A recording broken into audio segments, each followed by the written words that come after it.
We're okay with that. Done that last week, so we're good.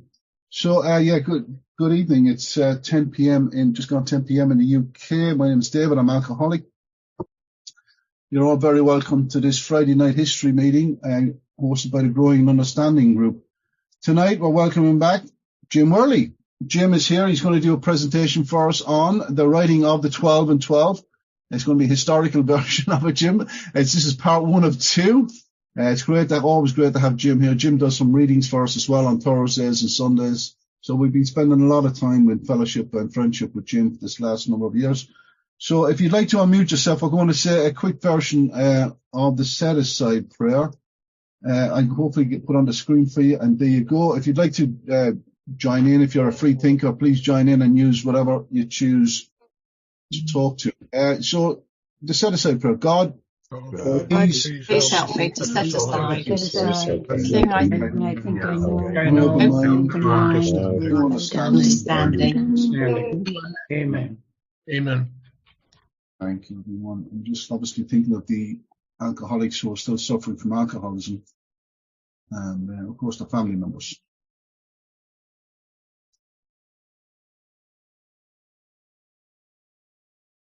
Okay, so without further ado, it's a great pleasure to turn the meeting over to Mr. Jim Worley in Cancun. Thank you, David. And here we go. Let me try and do this right here. Yep. There we go. So as David mentioned, this is a history of the writing of the 12 and 12. It's not a history of the traditions, but a history of the writing and composition of the 12 and 12. My name is Jim Worley, and I'm an alcoholic. My sobriety date is March 5th, 1989. My home group is the First Things First group in Cancun, Mexico. I'm going to jump right in here. And why did Bill write the 12 and 12? Well, there are about 4 main reasons that I've come up with. Most of us know that the flying blind period in AA was from 1935 to 1939 when the big book was written and the 12 steps officially came out. Well, flying blind with a few people is a little different than flying blind with many groups. And a lot of things happened between 1939 and 1950 that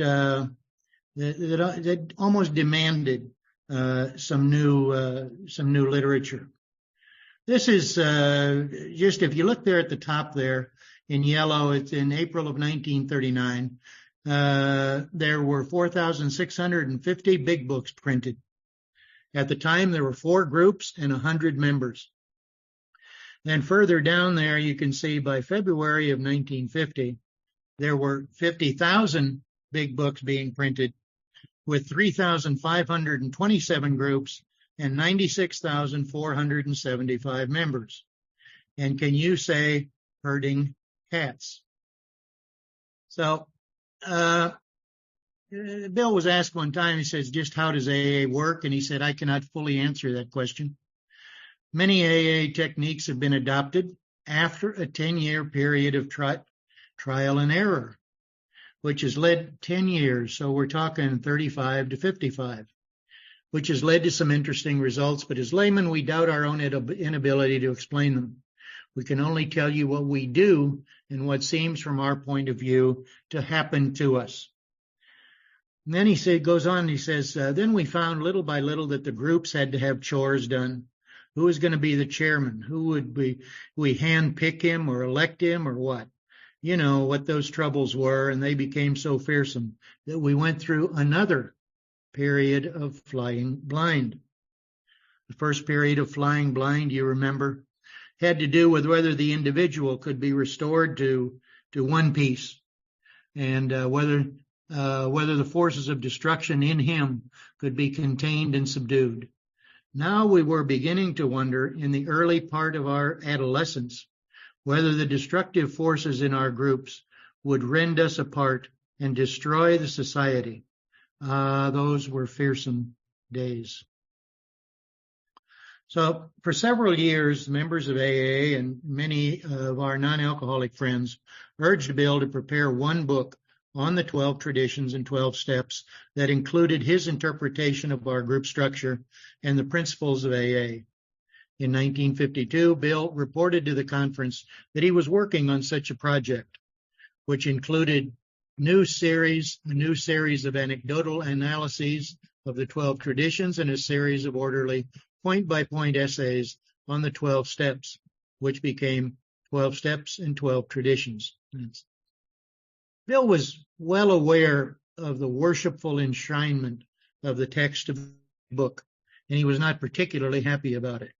Bill felt strongly that the program had become frozen by the membership, and it was the primary reason why he wrote another book, 12 Steps and 12 Traditions, published in 1953, 14 years after the big book. Bill was always frustrated by this frozen state of the literature. In 1952, he wrote to an AA member, "As to changing the steps themselves or even the text of the AA book, I'm assured by many that I could certainly be excommunicated if a word were touched. It is a strange fact of human nature that when a spiritually centered movement starts and finally adopts certain principles, these finally freeze absolutely solid." And Bill at the 1969 General Service Conference, this is a little clip for those of you. Bill, you'll remember that the first printing of the big book, Step 12, said, "Having had a spiritual experience." And then that caused confusion, so they changed it to "Having had a spiritual awakening." Well, a couple years later, he decided, I like the word experience and I want to change it back. And so this is a little clip of him telling the story about when he tried to change it back from spiritual awakening to spiritual experience. My own experience, though, in changing the steps is rather amusing. It just shows you how things can get frozen. Somebody just showed me a copy of the first printing of the AA book, the big red thick one that we made so thick with thick paper so the drunks would get their money's worth. And in that, this is it. In here you will find in the 12th step that this, having had a spiritual experience. We use the word experience to denote the spiritual transformation, and no doubt took that notion from William James, whose great book, Varieties of Religious Experience, laid a foundation for this movement. And the foundation was upon hopelessness, because the James cases, who had the marked transforming experiences, were people who at depth admitted that they had something that they alone couldn't get over, under, or around. So this transforming experience was called by James experience, and his book was called Varieties of Religious Experience, and so were his examples of it, and we have duplicated them in all of their myriad forms. Now then, I always liked this word, experience, but there was a hell of a movement. I believe it emanated down in Greenwich Village in about 1937 or 8, when the book was under contemplation, or rather just after the book was published, be more like 40. And this was a movement to get rid of this conversion business and this experience business. And after a hell of a lot of tub thumping, the people who wished to change got it, and I dutifully inscribed in the second printing that hereafter this was not to be an experience, it was to be a tepid form of experience called an awakening. Well, I don't know whether anybody got well in Greenwich Village who would have died otherwise. No, I really don't. And so sometime afterward, when AA had got a little less absolutist and this more intellectuals had got down to their right size, I said, well, I'm going to try to put back that word experience. I'll be damned if I don't like it. And I think some of the old mossbacks like me would like it too. So I tried to put it back. And I was absolutely shouted down and assaulted for heresy, by God. And I was threatened with excommunication to change one word of the Holy Writ, which is now spiritual awakening.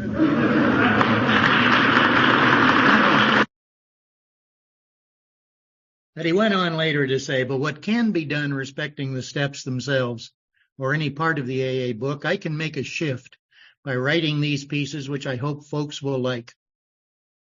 Those pieces were gathered together the next year and polished into 12 steps and 12 traditions.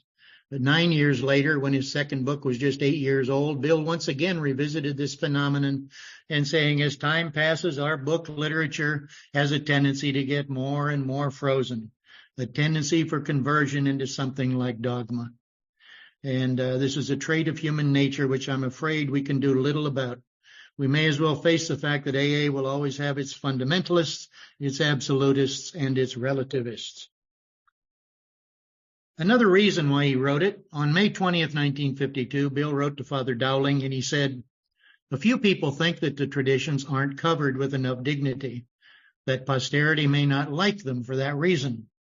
However, because they've been published in the grapevine only. However, we feel that we're writing for the information of alcoholics who ordinarily have no time to read anything much except as it concerns their own survival. Our idea is to publish the 12 steps and these 12 traditions in a small book to appear, I hope, by next fall.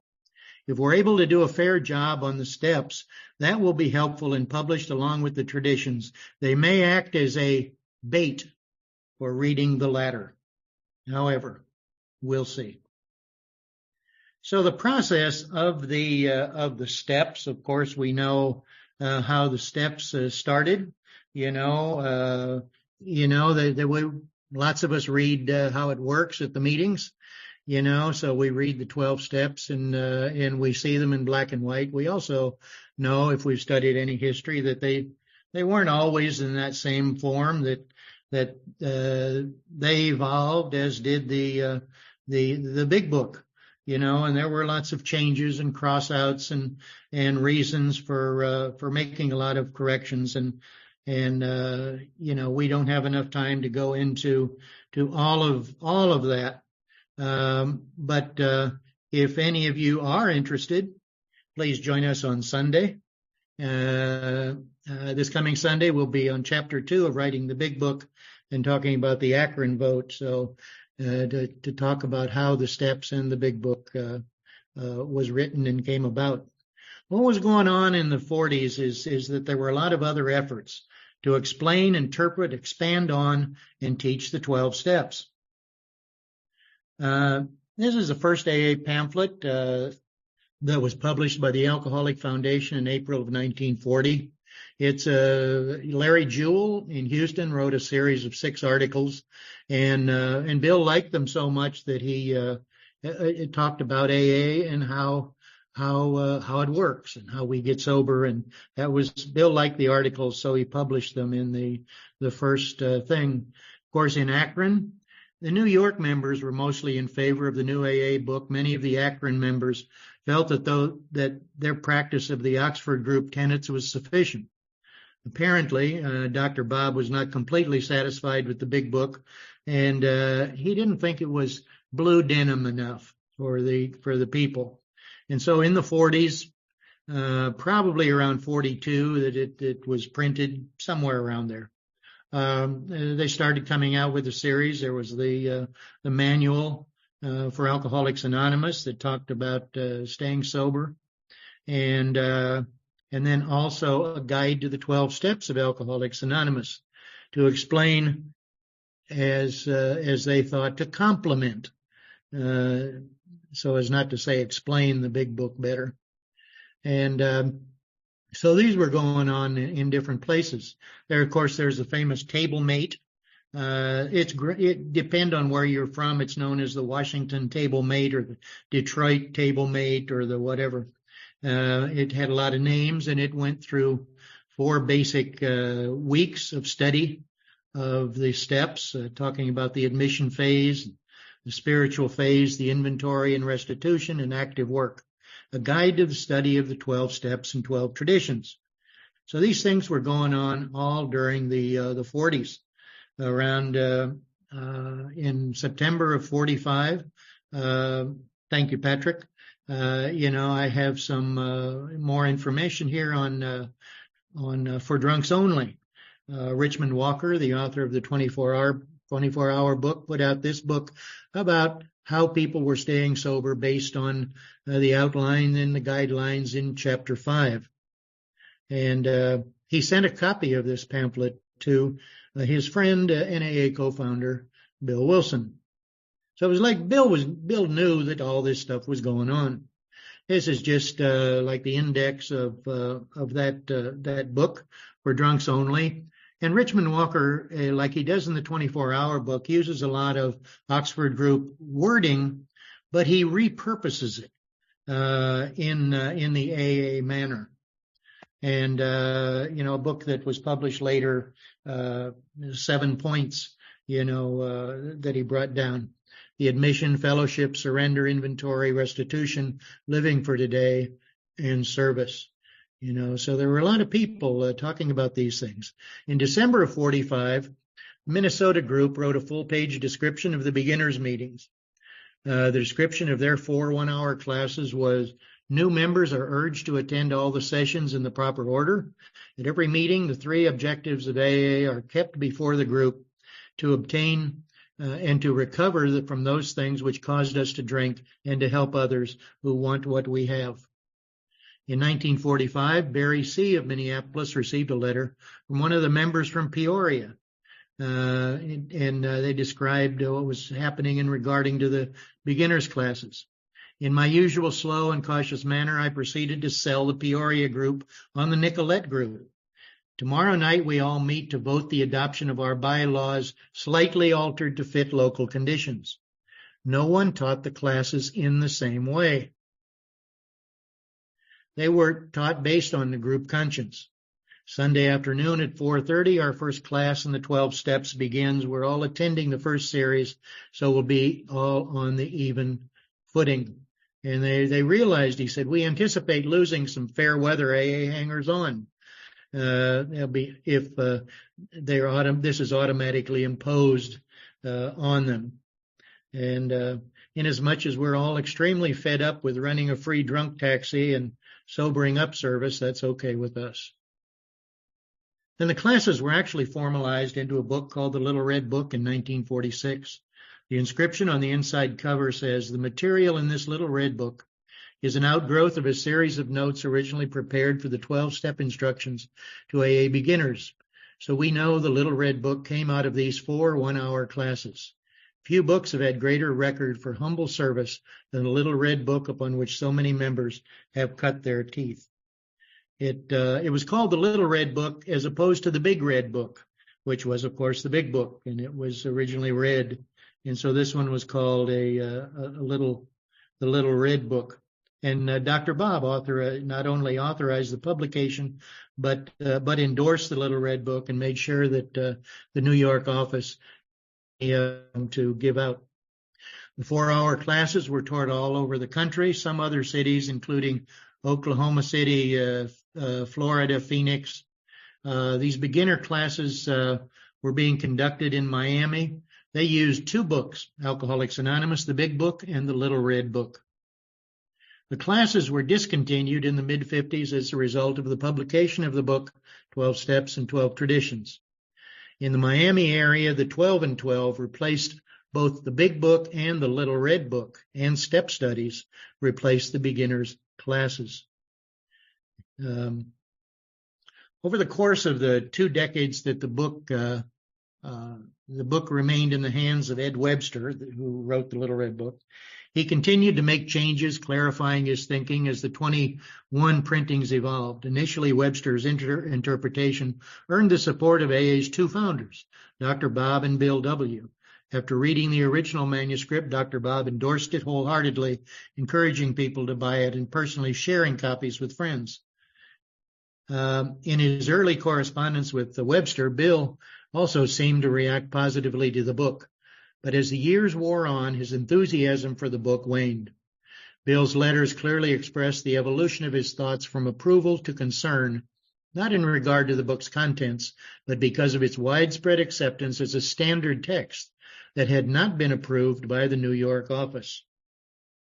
The book's popularity added weight to the support of the formation of the Conference on Approved Literature, which would eventually determine the canon of books approved by the College of by the New York office. One of these books, The 12 Steps and 12 Traditions, was written by Bill and published in 1952 as AA's official interpretation of the steps. Fortunately, the Little Red Book did not die at that point, but continued and continues to attract many AA members who laid claim to it as their own spiritual Magna Carta.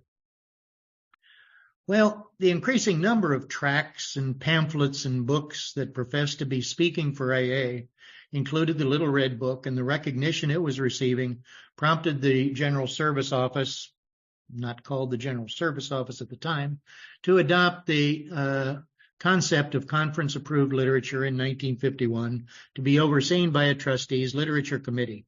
They in turn would propose what the conference would accept as true or basic AA literature. On February 15, 1952, Webster, unaware of Bill W.'s increasingly negative reaction to the role the Little Red Book was playing in AA circles, wrote to him forwarding copies of the 1952 printing. Further down there in yellow, they had forwarded 100 copies of the Little Red Book as a gift to a London AA group. He considered it an example of his, Ed Webster's, Nicolette's group practice of long-range sponsorship. He ended the letter by writing, "I'll bet they'll be surprised upon receiving them." It's not clear whether Bill was pleased with their 12-step outreach or considered it another example of a local group speaking for the whole of AA. In November of 1950, Bill wrote Barry Collins about the Little Red Book, the introduction to the 12 Steps, which they had been publishing there in Minneapolis. And he said, "The Little Red Book does fill a definite need and has wide circulation. Therefore, its usefulness is unquestioned. AA has a definite place for such a book. Someday I may try to write an introduction book myself, which I hope might complement favorably with the Little Red Book. Here at the Foundation, we are not policemen. We are a service, and AAs are free to read any book they choose." Well, Bill had a surprise for Webster. A few months later, he wrote to him and said, "I'm also working on a small book, some 3/4 completed, which will consist of 12 pieces of AA traditions now currently running in the grapevine, and 12 pieces about 2,000 words each on the 12 steps. None of these attempted essays will go very far into actual application. They're more intended to deepen the understanding of both steps and traditions." And there were many others going on all around the country. The Little Rock group, they decided to screen projects and make sure they were serious. And the new man was asked 4 questions. Are you convinced you cannot handle your alcohol problem? Are you willing to let a group of fellows prescribe a course of action? Will you do anything to eliminate alcohol? And do you believe in a power bigger than yourself? If the answer was yes, he was told to come back when and if he could. Out of this grew an astonishing rigid plan for new prospects before they could be inducted into the group. They had to quit their job for 2 weeks and attend classes and write a journal and to do a lot of other things. So there were different things all over the country in different groups. So why did Bill write the 12 steps seemingly again? The 2 principal versions of the 12 steps are markedly different in history and in spirit.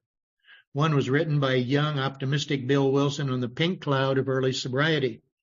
The other was written by Wilson 15 years later, when he was disillusioned and suffering from crippling depression. He wrote the first version in a borrowed office with a pretty secretary. Transcribing, he wrote the second in a cinder block shack built to escape visitors, with a judgmental editor so disgusted with Wilson's shenanigans that he broke away from AA a few years later.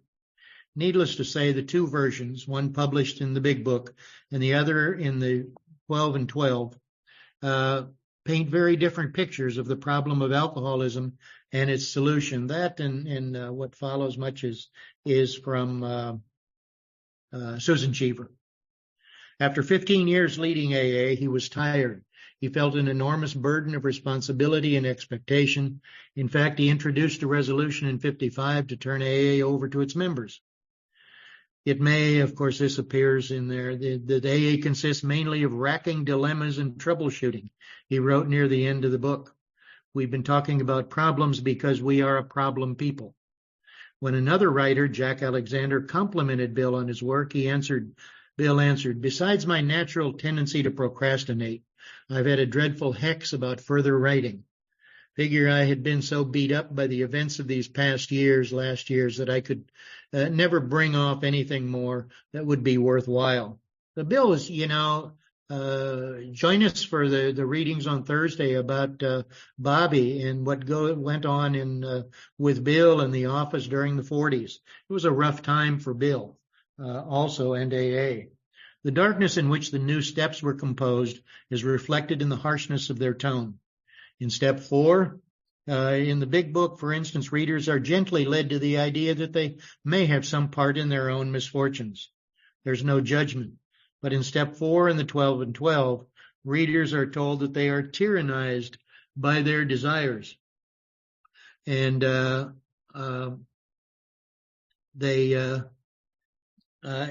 which has resulted in emotional deformities. The readers are scolded for imposing their instincts on others. And, so it's a much different approach. The 12 Steps and 12 Traditions was published in 53, 14 years after the Big Book. The need for a second book to supplement the first was strongly felt by Bill and other alcoholics. Excuse me. When the Big Book first came out, Bill had 4.5 years sober, Dr. Bob 4, and most others in the fledgling fellowship considerably less than that. Not drinking was a totally new experience, and the book understandably concentrated on that. However, as the years rolled on and some began to accumulate double-digit sobriety, they discovered that by itself, abstention from alcohol was just not enough. The dry drunk syndrome was becoming all too obvious. One could be sober and still be miserable and lead less than satisfactory lives. Bill himself was a prime example of this. His sobriety had been undermined by more than a decade of unrelenting depression. So the question on the table, could the 12 steps help us to achieve more than physical sobriety? Could they help us grow spiritually, build character, and become more stable emotionally and be happy?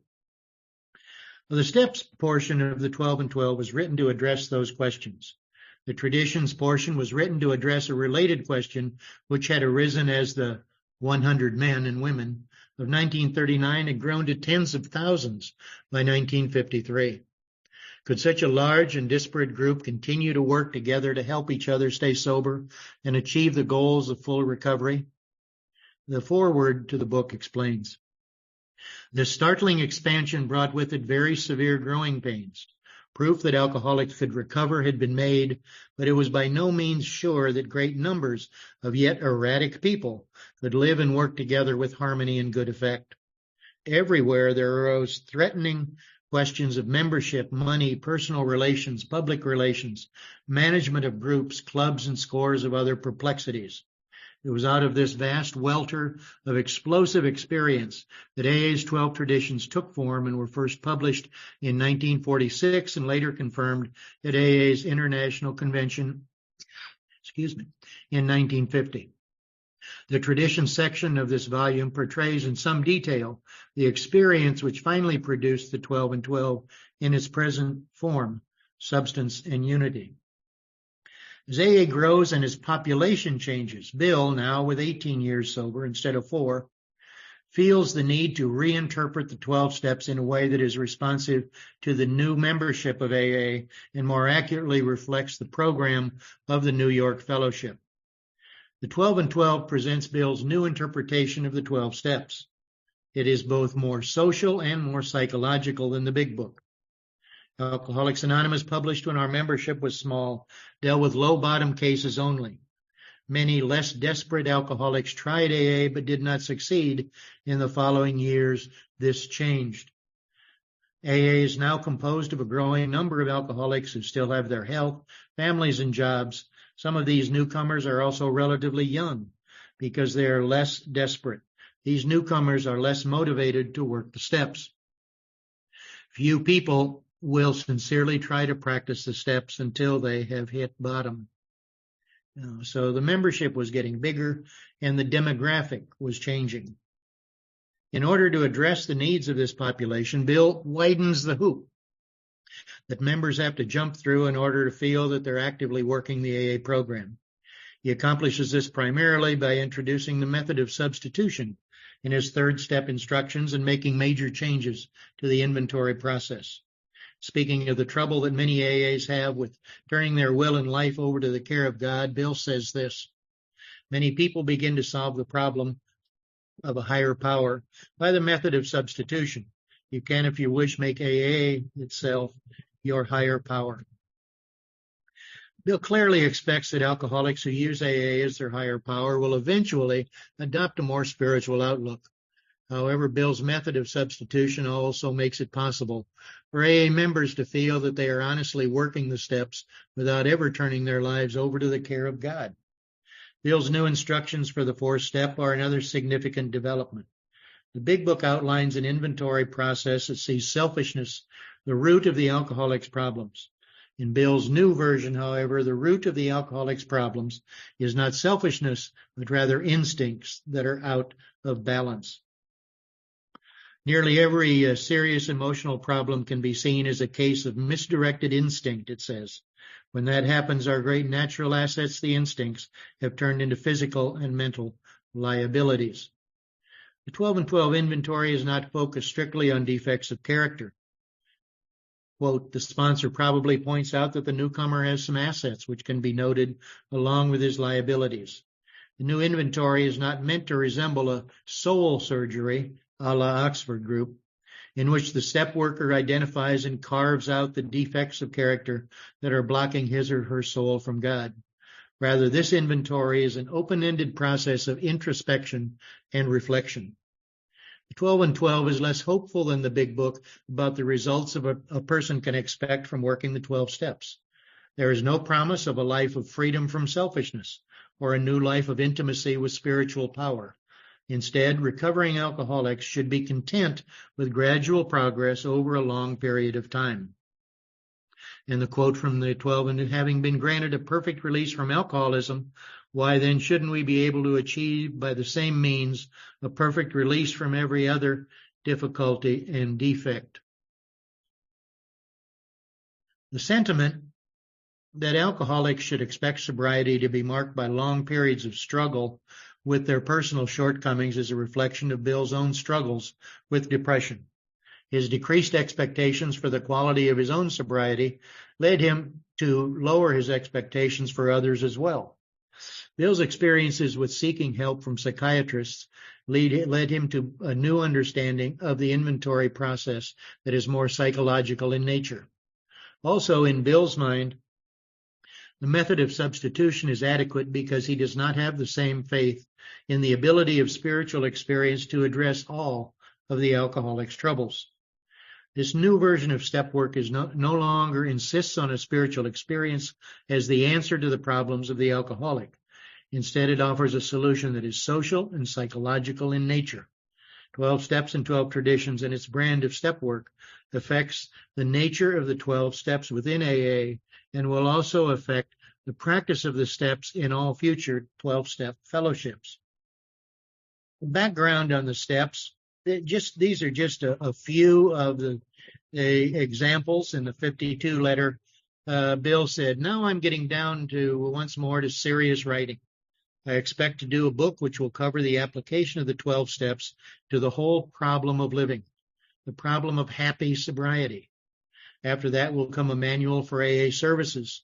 So I'm beginning to get on paper our whole experience of the last dozen years." He wrote to Father Dowling in July of 52, quote, "The problem of the steps has been to deepen and broaden them, both for newcomers and old-timers. We have to deal with atheists, agnostics, believers, depressives, paranoids, clergymen, psychiatrists, and all and sundry. How to widen the opening so it seems right and reasonable to enter there and at the same time avoid distractions, distortions, and the certain prejudices of all who may read seems fairly much of an assignment." He told him that he wanted, Father Ed, that he wanted him to send him any criticisms that he had of the material. So he sent a lot of this material to Father Ed before him and explained that at this stage, Tom Powers, Betty Love, and Jack Alexander were also taking a critical look at the chapters. He also said in that letter of May 20th that he just finished the first drafts of the chapter on 2 of the 12 steps, and for the first time in his now 12-year-long relationship with Father Ed, asked the priest if there was anything he could read that would give a simple explanation of the spiritual exercises of St. Ignatius Loyola. He felt that he needed to know more about Ignatian spirituality in order to write about it. Father Dowling interestingly did say that the best text about those is actually written by an Episcopal clergyman. In an earlier part of the letter, Bill was particularly anxious to get Father Dowling's views concerning steps 6 and 7. The problem seemed, quote, "The problem seemed to be that of persuading folks to make the absolute their objective," because remember, Bill had kind of pushed absolutes off to the side in the big book because they were related to the Oxford group. But here he goes back to make absolutes their objective without losing sight of the fact that most of us will always have to move in the relative. The most we could ask was that all AAs try to discard open rebellion of the no-never variety.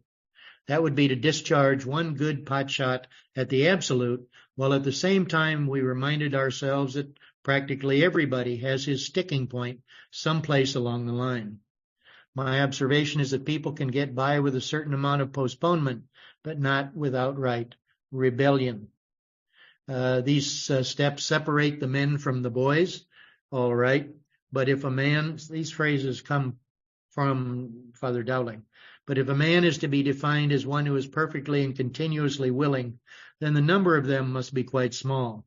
I'm inclined to define the man as one who has arrived at the point where he can try to be willing in all respects without being whiplashed into it by dire necessity.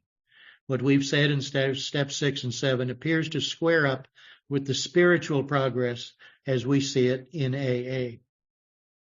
Another thing, pain is the touchstone. Again, Ernie Kurtz thinks, well, it may have been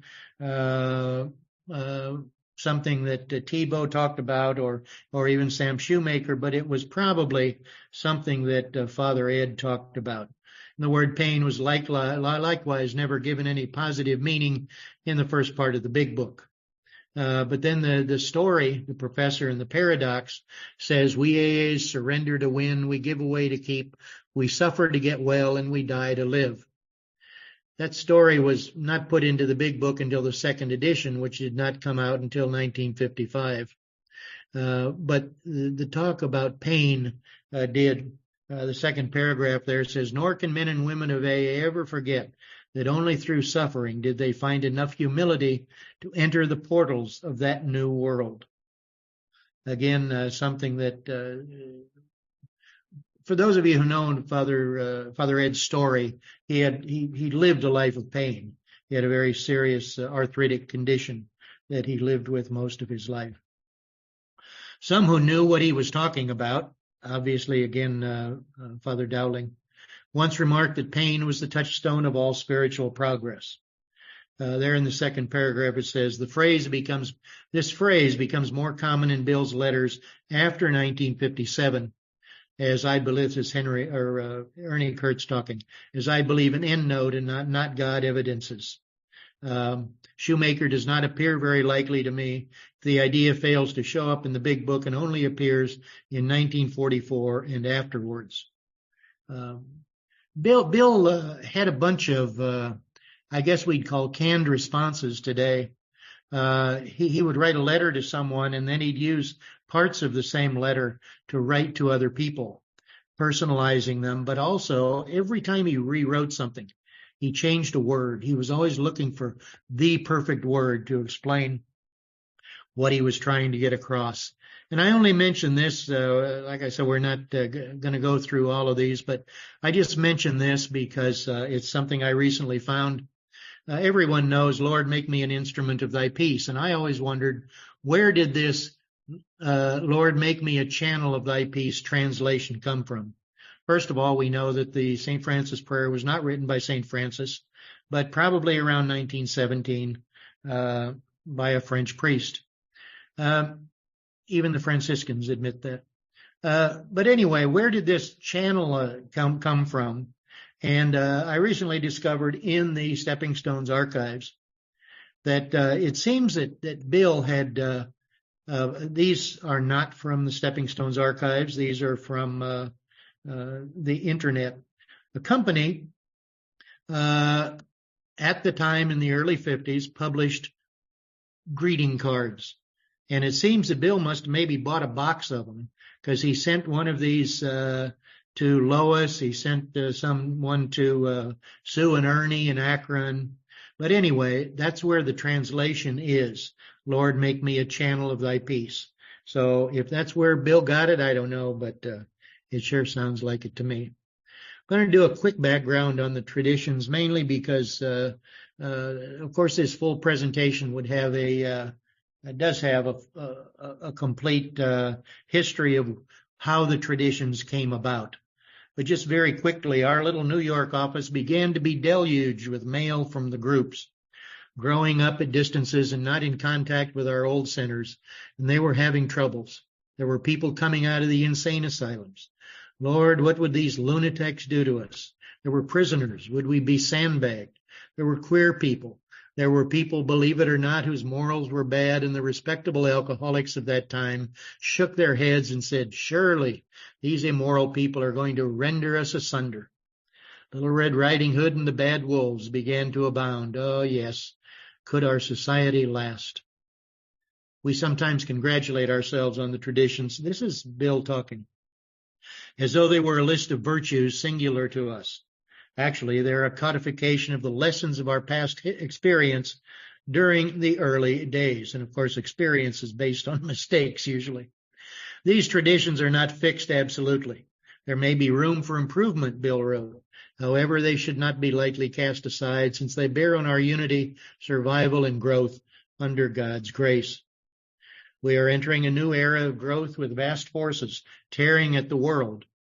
Bill was a visionary. A lot of what he said can be applied then and today. The problems and difficulties of the future may be greater than those we have already survived. Still, there is a love among us that passeth all understanding, and that will sustain us through all the trials that lie ahead, no matter how formidable. Our recovery program was really complete. Then came the test whether our growing groups could live and work together, whether the enormous explosive quality of our fellowship would find in our principles of recovery a sufficient containing element. Soon we came to realize little by little that we must hang together, or indeed we should hang separately. And in that sometimes frightening experience, the tradition of Alcoholics Anonymous was forged.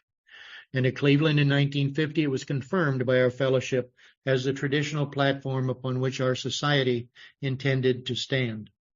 No body of law was this tradition, a set of principles infused with the spirit of our 12 steps of recovery and enshrined in the heart of each of us. That would be our protection, we thought, from any blows with which the outside world would assail us, our protection from any temptations to which we might be subjected within. Such was the tradition of Alcoholics Anonymous. William White said that the attributes of AA that gain the most attention among both supporters and critics of AA are the 12 steps. But I have long argued that the key to AA's vibrancy as an organization rests not with the steps, but with the 12 traditions. The traditions were AA's response to the threats that fatally wounded AA's predecessors and that could have similarly destroyed AA. When the larger cultural influence of AA is written in the centuries to come, these radical principles of organizational management may well be celebrated as a contribution even greater than AA's framework of alcoholism recovery. AA's 12 steps exist within a pre-existing tradition of alcoholism recovery movements, but the 12 traditions fueled a fundamentally new type of organization, one that broke all the prevailing rules about how organizations must be structured and managed. If I can quote Bill Shaberg in the Bill W. documentary, without the traditions, we would not be here. We would not be here. So some backstory on the traditions. Again, we're going to just skip through some of this for time. The National Committee for Education on Alcoholism formed in 1944. The traditions, specifically those of anonymity and non-affiliation, came about. Marty Mann was a solid AA and a good friend, but she broke her anonymity a lot. There also, for instance, a well-to-do AA died and left $10,000 to the foundation in her will. So it felt like a godsend, and then Bill remembered how the accumulation of too much money in group treasuries had caused argument and disruption. Once or twice a member or two had even gotten drunk as a result. So they started working on coming up with these traditions. And Bill often went to Akron to consult with Bob, whose practical viewpoint and deep spiritual insight were always beneficial. Bob agreed with Bill's analysis of the principles that evolved from the group's experiences. Finally, after much consultation with members around the country, Bill set down on paper the resulting guides, AA's traditions. They were first published in the April 1946 Grapevine as 12 points to assure our future, in what is now known as the long form, which is actually the original form. Bill called the traditions for AA group unity the second legacy, the first legacy being the 12 steps for individual recovery. And here are just some of the sources, influences on Bill. Still another book that influenced, Nell Wing says this, another book that influenced Bill was de Tocqueville's Democracy in America. Bill called Alcoholics Anonymous a pure democracy because all power rests in the individual members who are all equal, and a dictatorship because John Barleycorn is the ultimate authority. Actually, the phrase tyranny of the majority that appears in the concepts is from de Tocqueville's book. Also, other people and influences I mentioned previously, again, Nell Wing, two other influences on Bill. One was St. Francis of Assisi. Bill got the ideas of corporate poverty, lack of personal authority and leadership, and having the least organizational possible to carry the message. The second was the controversy caused by Mary Baker Eddy's failure to give proper credit to others for some of the ideas in her teaching. Humility. Another book that Bill valued and apparently influenced him considerably was This Believing World. Therein read from this book of comparative religion, therein read it says, I believe Bill attained a remarkable perception of possible future pitfalls from groups of our kind, for it clearly shows that the major failures of religions and cults in the past have been due to four things: too much organization, politics, money, or power. The book itself is a study of comparative religions, basically. Of course, we know that a lot of the basic traditions came from the foreword to the first edition. Speaking about alcoholism, we urge our fellowship to admit his personal name. It talks about the press, and we're not an organization in the conventional sense. The only requirement for membership is an honest desire to stop drinking. We're not allied. One of the things that came from Father Dowling said, like I said, Dowling commented on Tradition 1. He said, I like its brevity and sanity. The Rickenbacker lifeboat paragraph might make a better first paragraph. In the Tradition commentary, Bill told the story of Eddie Rickenbacker's plane crash.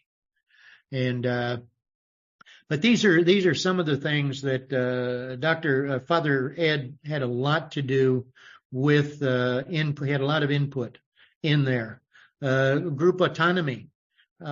This is where Bill differed from his mentors. He just felt that the closer to anarchy and autonomy, each group autonomy, group autonomy was the answer. And the closer we were, the better. He disagreed with Father Ed and Harry Thibault, who criticized him. They said, "Well, this is almost anarchistic.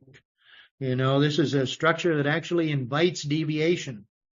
And Bill said, "Yeah, we have the coercives of continuous drunkenness, insanity, and death, because the penalty for enough deviation is drunkenness. And the penalty for drunkenness is insanity or death." Of course, a lot of this time, you know, we had 1 or 2 or 3 or whatever atheists in the very early days of AA, and you know, Jimmy Burwell. But by now, by 1950, there were a lot of people, and like I said, the demographic had changed. I am, as usual, running, but anyway, I'll continue. And you know, someone wrote him a letter in March of 1950 saying, "Well, it seems to me that that AA is a lot like the Quakers, you know." And by the way, these 2 pictures, one of them's of the Quakers and the other's an AA group. So, and Bill wrote back and said, "You know, a lot of religions see themselves in us, Christian Science and the Catholics." And says, "I must confess that in the aspect we do bear a strong resemblance to the Quakers, in that we have no paid preachers, and once the early members erected a structure that there was no the authority flows up through the group instead of down from the top." And again, by this time, William Swagan, Sergeant Bill, in the Psychology of Alcoholism, wrote a lot to AA members about getting sober as an atheist in AA during that period. So it was necessary to widen the hoop. Don't have time to talk a lot about Bill S., but his story is a great one. We found that the principles of tolerance and love had to be emphasized in actual practice. We can never say or insinuate to anyone that he must agree with our formula or be excommunicated. The atheist may stand up in an AA meeting still denying the deity, yet reporting how vastly has been changed in attitude and outlook. Much experience tells us he will presently change his mind about God, but nobody tells him he must do so. In order to carry the principles of inclusiveness and tolerance, we make no religious requirement of anyone. All people having an alcoholic problem who wish to get rid of it and so make a happy adjustment with the circumstances of their lives become AA members by simply associating with us. Nothing but sincerity is needed, but we do not demand even this. In such an atmosphere, the orthodox, the unorthodox, and the believer mix happily and usefully together. An opportunity for spiritual growth is open to all. If the alcoholic, this is an article that he wrote for the Grapevine in February of 1948. The sick alcoholic is a rebellious nonconformist. How well we understand that every member of AA was once a rebel himself. Hence, we cannot offer to meet him at any halfway mark. We must enter the dark cave where he is and show him that we understand. We realize that he is altogether too weak and confused to jump hurdles. If we raise obstacles, he might stay away and perish. He might be denied his priceless opportunity. We all know there are lots of musts in the big book, right? But Bill says, so when he asks, are there any conditions? We joyfully reply, no, not a one. When skeptically, he comes back saying, but certainly there must be things that I have to do and believe. We quickly answer, in Alcoholics Anonymous, there are no musts. It was time to open this to change the emphasis and the influence. Now, the thing that concerns us most, this is again, Bill, of course, in what our future, what about our permanent unity? For unless we have unity permanently, there will be little recovery. Now, as you have gathered, you friends of ours, alcoholics are really very explosive material, and they are still even sober. We are not saints in Alcoholics Anonymous today. We have our group troubles. We have the panhandlers. We have the dictators. That we have people who want to try to run things. We have all sorts of difficulties. Little Red Riding Hood and the big bad wolf. And then we have the Pharisees who throw stones at them. We are just human beings trying to get along. So I don't think we're going to fall apart. Nevertheless, some friends of mine asked if I wouldn't try to state in a tentative view what principles have evolved from this process of living and working together in the groups for the last few years. And a year ago, I tried to do that, and it was published in our magazine, The Grapevine, which then didn't have a very wide circulation. So here in this gathering, this was done actually in Memphis, if I remember right.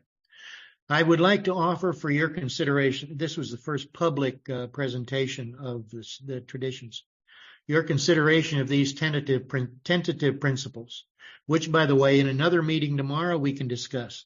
But I think even our friends are not going to be bored by seeing the unique kind of a structure that our society has begun to have.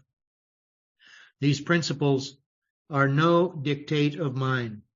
I have been merely the mirror which has tried to reflect what seemed to me the group opinion about these matters. And here they are, 12 points to assure our future. A new crop of 12, by the way. In the early days, even Bill was opposed to organization. He said, were we to proceed by rules, somebody would have to make them. And more difficult still, somebody would have to enforce them. Rule making was often been tried. It usually results in controversy among the rule makers as to what the rules should be. When it comes to enforcing the edict, well, you all know the answer. When we try to enforce rules and regulations, however reasonable, we almost always get in so much trouble that our authority disappears. The cry goes up, down with the dictators, off with their heads. Hurt and astonished, control committee and after control committee, leader after leader makes the discovery that human authority, be it ever so impartial or benign, seldom works long or well in our affairs. Alcoholics are yet the most rugged of individuals, true anarchists at heart. When therefore we A's look to the future, we must always be asking ourselves if the spirit which now binds us together in our common cause will always be stronger than those personal ambitions and desires which tend to drive us apart. So long as the positive forces are greater, we cannot fail. Happily, so far, the ties which bind us have been much stronger than those which might break us. For example, the 12 steps of our program are not crammed down anybody's throat. They are not sustained by any human authority. Yet we powerfully unite around them because the truth they contain has saved our lives and opened the door to a new world. Our experience tells us that these universal truths work. So, next time, we are going to talk about the process of writing the traditions based on experience and basically what we did wrong and how we could not do it again. We're going to go through the period of the 12 traditions being approved, the writing and final approval of the 12 and 12, the publication of the 12 and 12, and then the aftermath with the advisory actions of the General Service Conference with actions relevant to the Conference Literature Committee. That's next week, part 2. Thank you very much. for your attention. Thank you ever so much, Jim Worley. That was awesome. And please unmute yourself. I'm sure you will. Thank you, Jim. Thank you, Jim. Thank you, Jim. Thank you, Jim. Great job. Very much, Jim. Thank you, Jim. Very much. Thank you, Jim. Great job. Thank you so much. Brilliant. you, Jim. You're awesome. Thank you, Jim. Thank you. Thank you. Extraordinary. Keep going for. Interesting. We'll have a Q&A shortly, a general one, if you won't mind. We won't have time to get into all the details. But Jim is back with us next week, as he said. I'll just quickly put up on the screen first. I'll go through this for a couple of minutes. Jim is back next week with part 2 of that, of 2. And then we have John B. out of New Jersey, historian out of New Jersey. He's coming along for 2 weeks. He's going to be talking about the spirituality of Carl Gustav Jung. And then he's going to do a talk for us on William D. Silkworth, the little doctor who loves drunks. Then Jim is coming back. We'd like to have Jim coming back. He's going to do something. Maybe he can tell us about that in a minute. Knickerbocker Jim is going to do that for us on 22nd. And then we've been taken through the traditions with Lynn S. From her book on What Slender Threads, to traditions from a historical perspective. We'll be looking at that, tradition 9. Then on this Sunday coming, we, as Jim mentioned there in his presentation, we have Bill Shaberg. We read the book with him. We're on chapter 2, the Akron story. As you probably have heard by now, there's 416 informational footnotes, 1,570 citation notes. And look at this. He began researching in 2.7. He started writing in 2.10. His first draft was 2.17, and he published it. And he polished it and edited for over a year, and he published on November the 5th, 2019. Wow, incredible stuff. And we've been reading Gary Neuhardt's book. Jim mentioned reference to Bobby B., The Fantastic Communicator. We've been reading that with Gary Neuhardt. We just started reading it. We're coming up to the first chapter this week. So that's every Thursday at 7:30. If you want to know more about Bobby B., Gary's doing a presentation with the Tidewater Intergroup Archives Committee. They do a quarterly workshop on a Saturday, March 16th, and that's at 2 p.m. If you want more information, just send Rob a link. He'll give you the details on that. The Synchronicity, Gary is doing a presentation, and Drew is doing one. Gary's doing one on Silkworth. This is on Zoom, also Saturday, March 9th, 9 a.m. to 12:30 p.m. And Drew H. is doing one on the Emmanuel movement. Quickly, Carol is doing this wonderful big book study. She might tell us about that in a minute. Carol is doing that one about all the stories in the 4th edition, I think, of the big book. And they have Nancy Kay out of Gold doing a presentation on women in early AA recovery. We're also looking into the most misunderstood, misinterpreted mistakes in the big book Alcoholics with Danny Falcone every Friday. Now, Jim mentioned Dawn Eden Goldstein. She's going to be coming along. They're reading that book in a moment. Father read the story of Bill W., the spiritual sponsor. They've been reading that every Sunday. But Dawn is going to come along and do a presentation for us. I think it's in April she's doing that presentation for us. April, I wrote down somewhere. Anyway, April 19th. And then, Eamon, you're up. Yes, and this Sunday at our Long-Timers meeting, we have Howard Wife from Saskatchewan sharing with us his experience, strength and hope, and his sobriety date is the 30th of the 1st, 1971. Wow. And Eamon, so they've also already got those members booked in, over 40 members booked in for next month. If you want details of that, send them in a message down in a second. And Penny P is with us tonight. And not only are they over 40 years, Penny P is doing one with people over 50 years of sobriety. And if Penny takes her... This meeting started about a year and a half ago, and it was because I was sitting in a history meeting like this, and we're talking about everybody that's dead. And I thought, wait a minute, we've got a lot of long-timers that are alive. Let's hear from them. So if you know of a long-timer with over 50 years of sobriety, I will put my contact information in the chat. Please feel free to reach out to me and share contact information. All of our long-timers at the Conversation with a Long-Timer have 50 or more years of sobriety. And it's not, they don't come and speak. It's actually, we're actually having a conversation. We ask questions, I ask questions, and then we open it up at the end for y'all to ask questions. So we get to hear about AA when they got here more than 50 years ago. Thank you. That's every Tuesday. Well, no, Tuesday night history meeting. No, it's the last Tuesday of each month. Thank you, Penny. And April 5th, we have Jim Worley's going to come back and do a presentation on the guy we just touched on tonight. I think he's an editor, Jim can confirm, of the 12-12. Tom Powers, Jim Worley's going to do that. As you can see, Lynn is doing Tradition 10. Then there you go. It's April 19th. Dawn Eden is going to do a presentation for us on Father Aid. Patrick O'Donnell is going to do a talk on Richmond Walker. We have booked up into April, May. That's it then. And we just got tonight, we got a gentleman. Hopefully he's going to confirm with me later, but he said he'll do it. Shane Butler, the author of Benign Anarchy. Jim mentioned some of it about anarchy there. Alcoholics Anonymous in Ireland. Shane is going to do a presentation for that for us. I think it's booked in for maybe June, but we can confirm. So with that, Jim, where are you going on this? Wonderful stuff. It's awesome. I'm in fire here. Wonderful stuff. Anyone like to come in and ask Jim a question? Please raise your hand. This is great to be in the Fellowship of the Spirit. Wonderful stuff, Jim. Thank you, sir. Dave B's jumping in here. Thanks.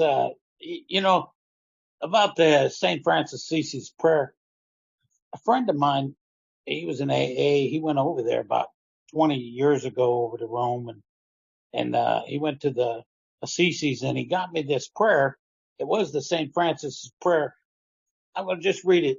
"O Lord, make me an instrument of thy peace. Where there is hatred, let me put love. Where there is resentment, let me put forgiveness. Where there is discord, let me put unity. Where there is doubt, let me put faith. Where there is error, let me put truth. Where there is despair, let me bring happiness. Where there is sadness, let me bring joy." And that's spelled J-O-I. "Where there is darkness, let me bring light. O Master, grant that I may desire rather to console than to be consoled, to understand rather than to be understood, to love rather than to be loved, because it is giving that we receive, in forgiving that we obtain forgiveness, in dying that we rise to eternal life." It was he sent me this in a plaque, from St. Francis Assisi's, and I'd always have that in, but yeah. Thanks for sharing that with us, Dave. Yeah, you're welcome. Thanks. Thank you. And Gary Neihard to say hello, Gary. Hi there. Nice to see you again. Jim, marvelous. You present a whole lot of information every time I've heard everything you do. But I hope you don't mind. This is a comment along. I have a first edition. First printing of a second edition here. And it just goes to show how we're very reluctant sometimes in paying attention to the traditions which appear here on page 564. But on tradition 6, it ends with our primary spiritual aim, which is precisely the way it was written in 1949. And tradition 12 ends with above personalities.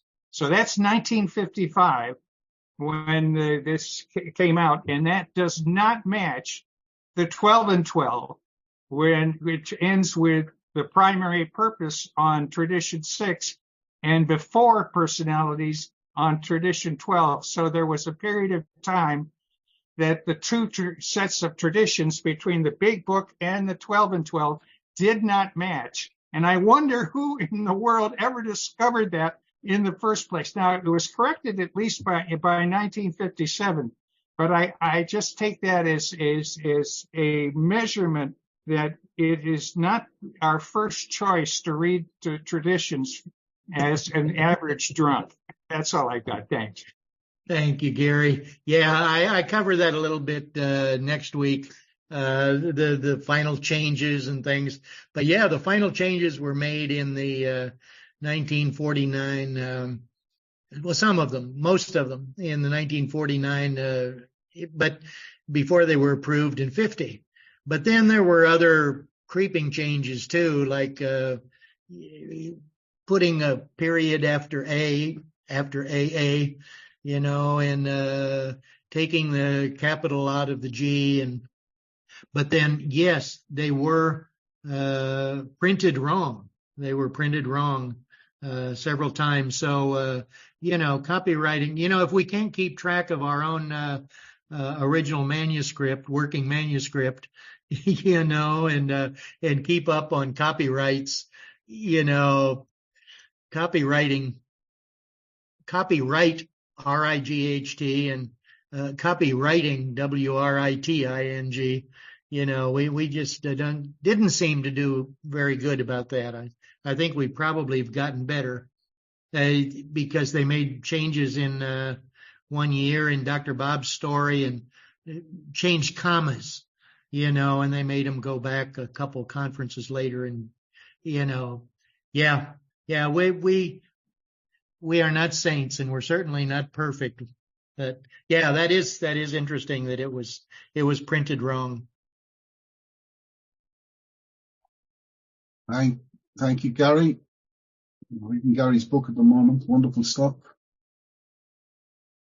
Is anyone else would like to ask Jim or comment on something Jim mentioned tonight? There you go, Hunter J. Thank you, Hunter. Thanks, guys. Thank you, Jim, for everything. I was wondering, do we know the supposed greeting card company that Bill could have or not referenced as St. Francisburg? It was broken up. I didn't understand your question. Oh, sorry. Okay. Do we know the name of that supposed greeting card company that Bill referenced? It was on that slide. Okay. Rust Corp. Sorry. Yeah. No. It's all right. I can go back and find it. I think it's Rustcraft.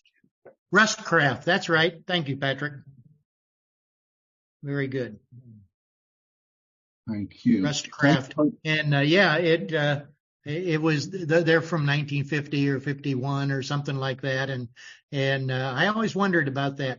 Where'd that channel come from? You know, I've never seen that translate. I thought maybe it was Father Dowling, you know, maybe the Jesuits had their secret, you know, version, or Sister Francis from High Watch or somebody. But that's the closest I've come to thinking, oh, well, maybe Bill got it from a greeting card.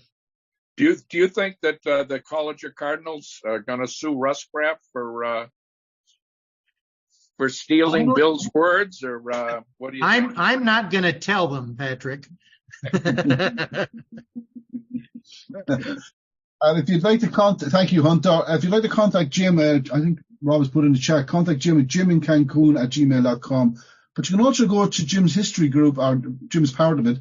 It's on Facebook. I'll put it in the chat again. That's for A History Only, Jim. A History Only, Jim. That's right. AA History Only. And no discussion, no opinions, just AA documented history. So, yeah, join us there. Thank you, Jim. Thank you. Bob Ed, nice to see you. Hi, good evening, everyone. Hi, Jim. That was brilliant. Thank you. Didn't know if you have heard this, but in the Philadelphia area, some of the people who have gotten sober in the 80s profess to have gotten sober through the 12 and 12, not the big book. And I've always referred to the 12 and 12 as the essays, and I really like the clarification that you gave today. It was brilliant. Thank you. It's helped a lot. But I didn't know if you had heard that they really didn't use the big book at all. So I just thought that was interesting. Yeah. Again, we are so diverse, you know, and autonomy really means autonomy. And the use of the big book as it is used by a lot of people today, you know, I mean, you go everywhere from the muckers who, you know, have their highlighters all over the place to, you know, people who just read it, you know, and share it and work out of it, you know, really got serious around the Joe and Charlie time, you know, where the big book came about. But the 12 and 12, in some places, they wouldn't use it as a doorstop. You know, there are groups and people who have no use for it. And, you know, they hate it. It's watered down AA, and you just don't use it. I'll get next week we talk about it. Both Bill Wilson and the conference consider the 12 and 12 as a textbook just as much as the big book. And, I will go, for example, I got sober in 1989 in Mexico. My sponsor took me through the steps with the 12 and 12. And I'm still here. Just imagine, and there are some big book people who say, you're just not going to stay sober unless you do it my way. Well, I tend to stay away from those people, but, there are a lot of ways, and we've tried them all.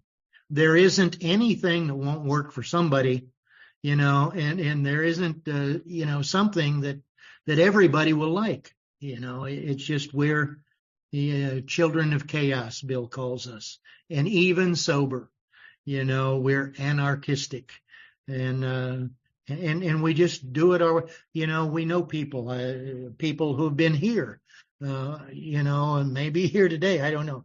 But people with 40 years of sobriety, 40 going on 50 years of sobriety that, never opened a big book until they were 10 years sober. Their group just didn't do that. Their sponsors didn't do that. And so, it's different in different places.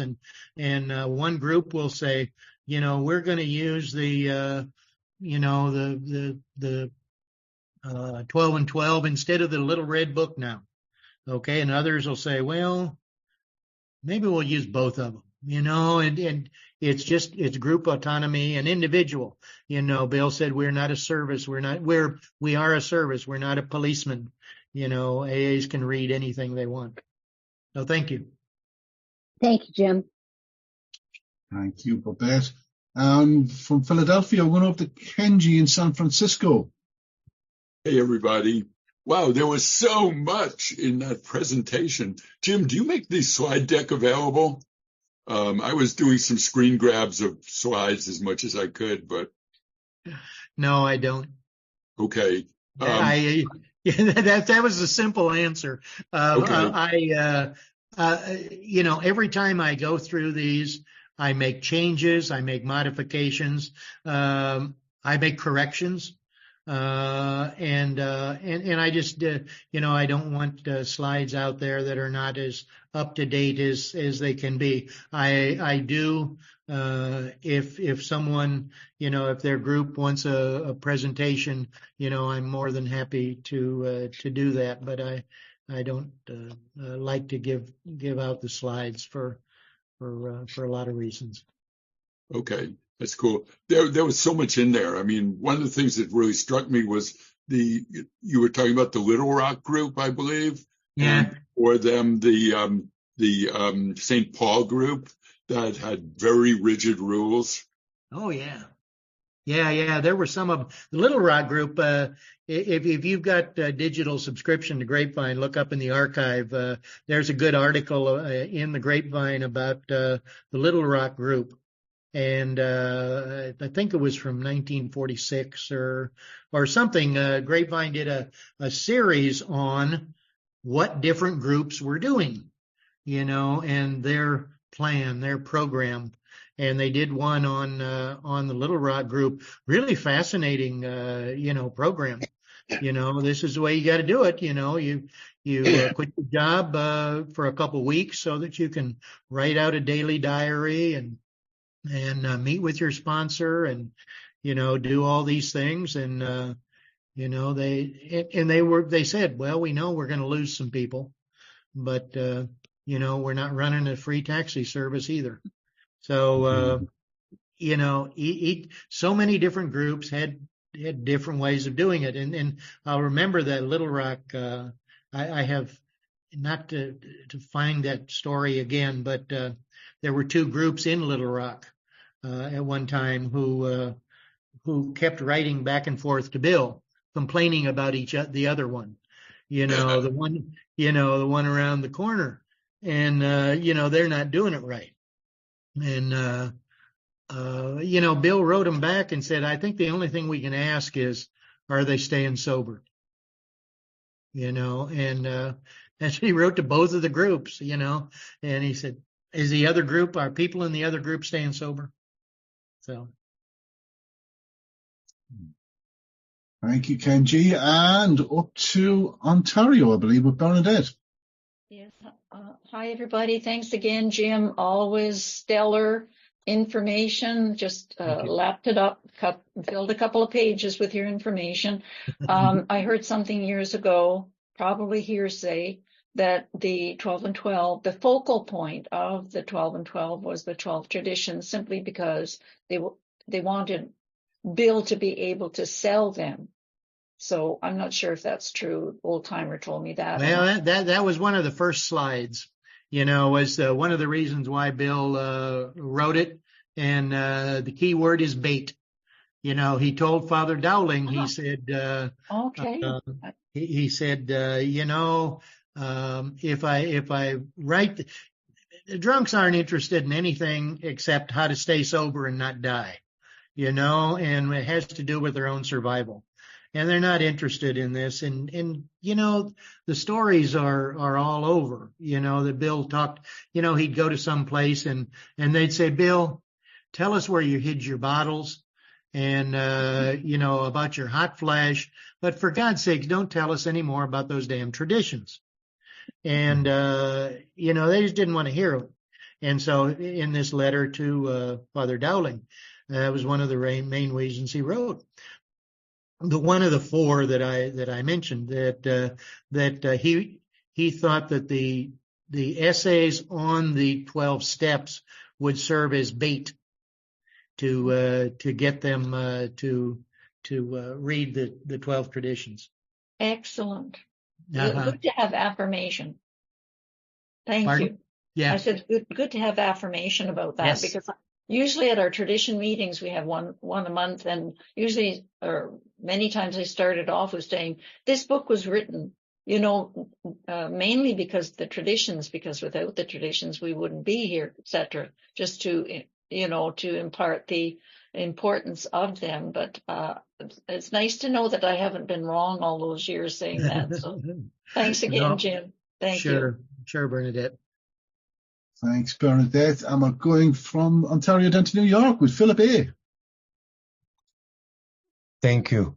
Thank you very much, Jim. That was wonderful. I have a question a little off the topic, but about this book. It has always been, to me, one of the most profound psychological and spiritual works ever written, especially the 12 steps themselves in the 12 and 12. And I have long been a student of the big book, close reading people, taking us line by line through the book. I've given those things and attended those things for years. And I've always wondered, why has nobody that I know of ever done the same kind of study, the deep line by line study of the 12 and 12?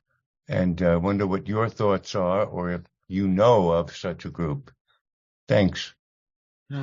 Thank you. I don't, first of all, as far as I know, no one has ever done a writing the 12 and 12 the way Bill Shaberg did writing the big book, and I am just getting started, and, it's a work in process, and I keep adding to it. I was adding things just half an hour before the presentation. And, it's very interesting.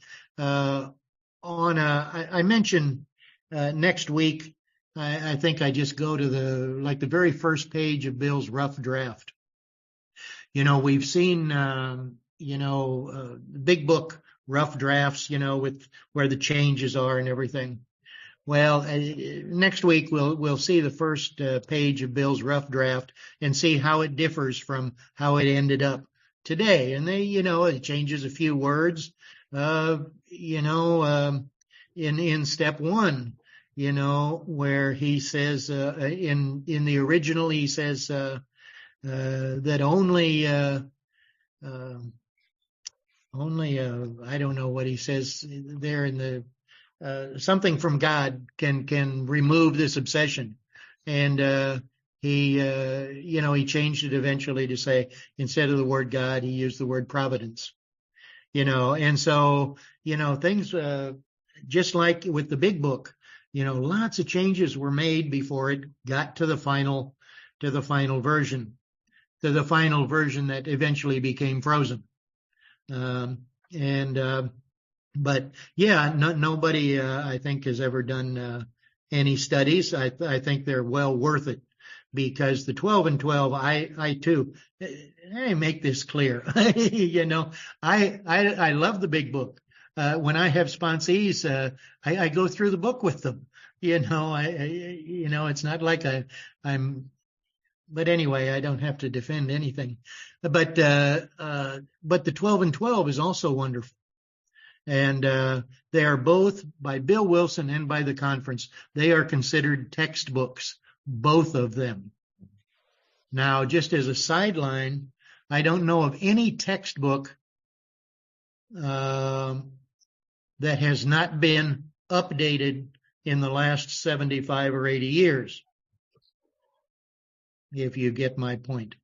But anyway, yeah, I think the 12 and 12 is just wonderful. There's so much stuff in there, and some good poetry, some beautiful writing, and that, the fact that Bill had just been going through and was still going through to a certain extent until about the mid 50s, going through his depression, and to be able to write some of this stuff, I think is just wonderful.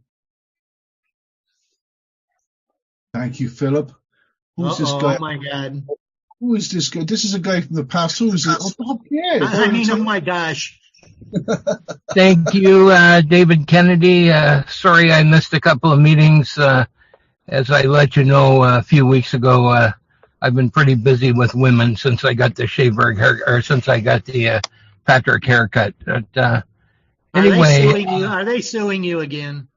Yes. So yeah, for disappointment mostly, Jim Worley.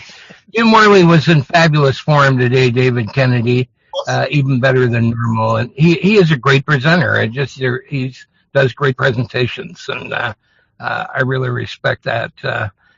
He was a little overly liberal today. I thought maybe we were going to have to get an exorcist. Maybe he had been possessed by Joe C.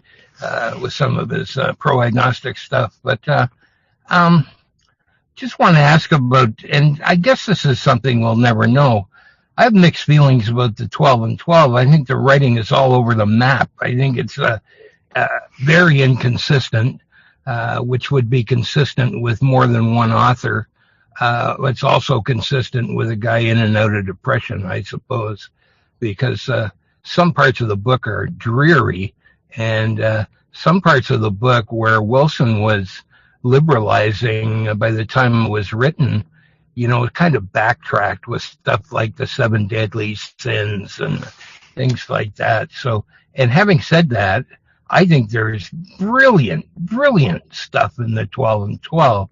And when I came into AA in my area of the world, 1991, you'd have thought that the 12 and 12 was a primary textbook because there were a lot of 12 and 12 meetings. And I figured out the reason for that. The 12 and 12 lends itself to a reading meeting about the steps. You read 6 pages and then you talk about it. And the big book's not laid out that way. So I think that's what happened. But, younger people ask me who took me through the book, meaning the big book. And I never heard in my first 5 years of sobriety of anybody taking anybody through the book, big book, line by line. It wasn't being done. That migrated into AA from Toronto CA in about 1995, and it was pretty new in CA then. But yeah, so it's interesting, the regional differences and the timing differences. We have a lot of Big Book meetings in my area now. Big Book has had a big resurgence. I agree. Joe and Charlie had a lot to do with that. So, David Kennedy, after my 9-minute speech, I always like to pretend I have a question, so I'll do that. And do you think Tom Powers had any significant role in the writing of the book, not just in the editing? Thanks. Oh, wow. That's always a big question. I don't think so. I'm interviewing. I did my first interview with and AAA has nothing to do with your car, Bob. The AAA guy who knew Tom Powers and has a lot of his history. For anyone who doesn't know, that's All Addicts Anonymous, AAA. And when Tom Powers separated from Bill, he started a group called All Addicts Anonymous. And anyway, of course, people who knew Tom Powers and have a different opinion. And yeah, he did a lot of writing. He did writing for the Grapevine, and he did a lot of editing. I think, just my opinion based on what I've read and so far, is that he helped with the editing, but did not do any substantial writing. Now, I'm open to that changing, if new information becomes available. But I don't think that he did. I mean, it just so much of it, it's different, but it's so much of it, at least based on what I know of Bill's writings, it sounds like Bill. I don't have, this is just my conjecture. Thank you. Yes, thank you, Bob. That's Bob Kay, author of Key Players in AA History. And many more, I can say now. Patrick O'Donnell is up next. Some people think Patrick is Bob's brother, twin brother. Yeah, my cousin. Unknown origin.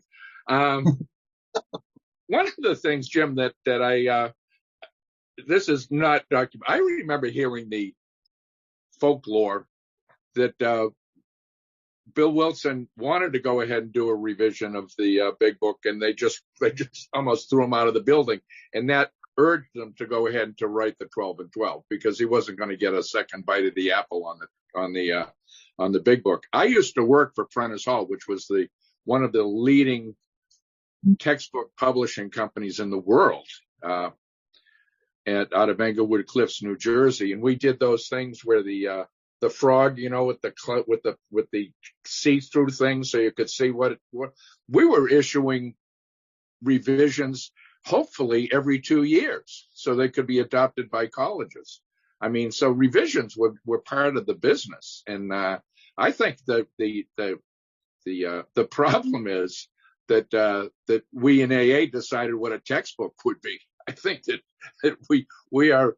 Now, I got sober in 1980. I will guarantee you that people were not going through the book line by line in that time period. I remember when they started doing it on Cape Cod in the late 80s out of a trailer, and that was but one of the things that we always used in meetings with literature was the 12 and 12 because it is written so loosely and so identifiably that a mixed group of people with different lengths of sobriety could get something out of it. It was a very user-friendly tome, and I still believe in that. And I cringe when I hear somebody saying, we're going to go ahead and start groups of going through the 12 and 12 word by word, line by line.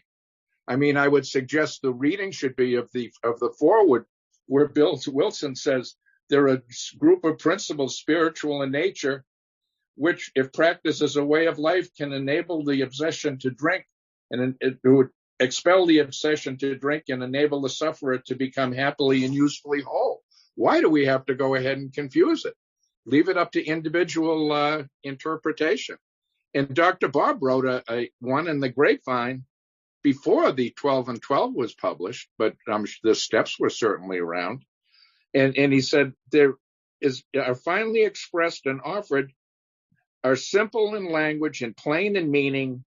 They are also workable by any person having a sincere desire to obtain long-term sobriety. The results are proof.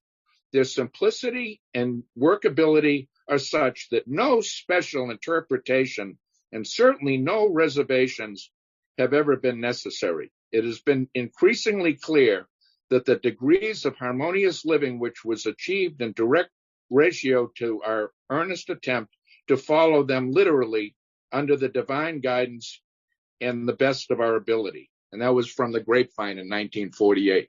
Why do we have to go ahead and turn this thing into a master's degree program when that's not what we are supposed to do? We're supposed to help people get sober, not make them feel that they're doing it the wrong way. Thanks, End of Patrick. story. Yeah. Thank you, Patrick. Patrick's going to do another presentation for us. He's going to be doing one for us. Patrick, when are you going to do it for me here? I have it in front of me. I can put it on the screen. He's going to do a presentation for us on Richmond Walker. Hopefully it'll come up on the screen. A bit of expanded Richmond Walker. Richmond Walker, the man who wrote, is it Just for Today book? Is that right, 24 Patrick? hour 24-hour book. Thank you, Patrick. And for drunks only, and the seven And principles. only Jim referenced tonight in his marvelous presentation. Thank you, Patrick. We've got a number of hands up. Jim, you good? You're good. Jim is good, I think. I'm good. Jim is down in Cancun. It must be cold down there by now. Carla S. Yeah, it got down to 75 today. Down to 75 in Cancun. Carla S. Jump in, Carla. Hey, everybody. Good to see you all. Thank you so much for your presentation, Jim. I also got sober in 89. In fact, I had a birthday last Thursday, 35 years. Oh, how many? Congratulations. And then, but I just want to echo what a lot of people have said about when I got sober, it was the 12 and 12, not the big book. And I think Joe and Charlie, those tapes were an influence to doing the line by line for the big book. But when I first got sober, it was the 12 and 12. So thanks. Great job. Thank you, Carla. Thank you, Carla. I made it up, Carla. 35 years. Is that right? Did I get it right? My maths is right, is it? 35 years. Yes, that's right. Class of 89. Thank you, Carla. And Susan, Jim. Susan's in Iceland. Hello, Susan. Yes, I'm still in Iceland. Hi, guys. Thank you, Jim. Thank you, David. Hello, Susan. Good to see you. Hi there. I'm good. Listen, I was listening to something about astrology because I'm studying it. And that's why I wanted to share with you. Apparently, ChatGPT, I mean, the AI is, of course, above my old head. But apparently, AI can help to verify whether a text is written by the same author or by somebody else. Just wanted to give you that heads up, my dear. It could help you with your research. Thank you. Thank you. Thank you. Thank you. Wonderful All the to way see. from Canada. Oh, we're going to go from Canada, Iceland over to Canada. Great to see Susan. Susan been with us. Susan was a newcomer when she started coming to these. Yes, and she just celebrated 3 years, if I remember. Oh, Susan. Susan, right? That's right. 10 February. February 10th. Thank you, Jim, for remembering. Thank you. Wonderful, Susan. Love being with you guys. Thank you. Hey, Susan, great having you here. From Iceland, we're going up to Eddie G from Toronto. Okay, thanks, David. And Jim, thanks so much for your presentation. As echoed, always great. I remember, I had to calculate this. I remember in 1999, there was a group called the Sunnyside Group here in Toronto. They were celebrating 50 years. And there was a member, his name was Max Henderson.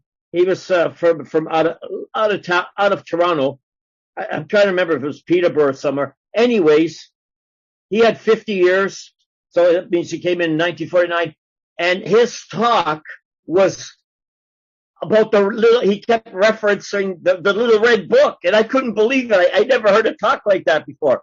So my question is this: did the Little Red Book also play a little part in writing the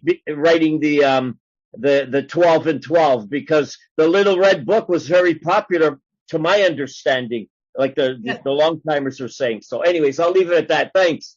Yeah. Thank you, Eddie. Good to see you.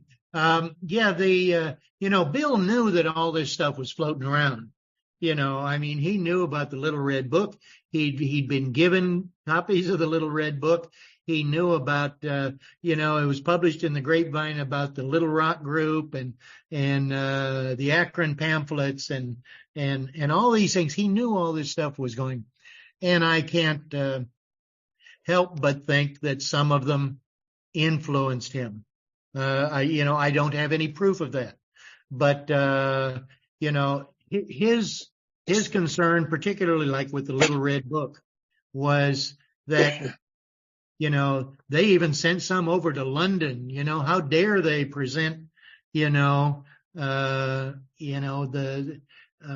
themselves as promoting AA and being I think that was more his concern, I believe, that there were a lot of different things floating around out there. And Bobby wrote a letter one time saying, all of these things, we don't approve or disapprove of any of these. They all have their good points, and they're up to each group to create their own can opener, is what they called them, their own can opener, the way of presenting the program to the new people. And so Bill knew about these, and I like I say, I cannot help but think that he was influenced by some of the big ones, including the Little Red Book, particularly. And again, it's something that continues to be popular with a lot of people. I think that anything that helps anybody is good, and next week we're going to mention, Ed Webster's other book, which didn't come out until after the 12 and 12, the book Stools and Bottles. And it came out after the 12 and 12, and it's still popular with a lot of people, so, we're not limited to what we can read, and it certainly didn't stop people from using these other books, but it did. Also next week we'll look at the progression of publication, from the first year on up through the years, how many have been published and its popularity. Yeah, thanks, Jim. Appreciate it. Yeah, thank you, Eddie. Thank you, Eddie. Just before we go to Debbie, we had that presentation, if you remember, back in, 17th of Feb 23. So last year, the Little Red Book and Nicolette's group long range sponsorship by Kesting Seed. So I'll put that in the chat if anyone wants to listen to what Kesting had to say. Very good as well. So great book, and it's a book that I use with sponsees also as compliments to, we'll have done a series of things like in the first month, 1 week we'll read parts of what are step 1 out of the big book, and week number 2 we read out of the Little Red Book, and week 3 out of the 12 and 12, and week 4 out of Stools and Bottles, or whatever, anything that will complement and give a wider understanding.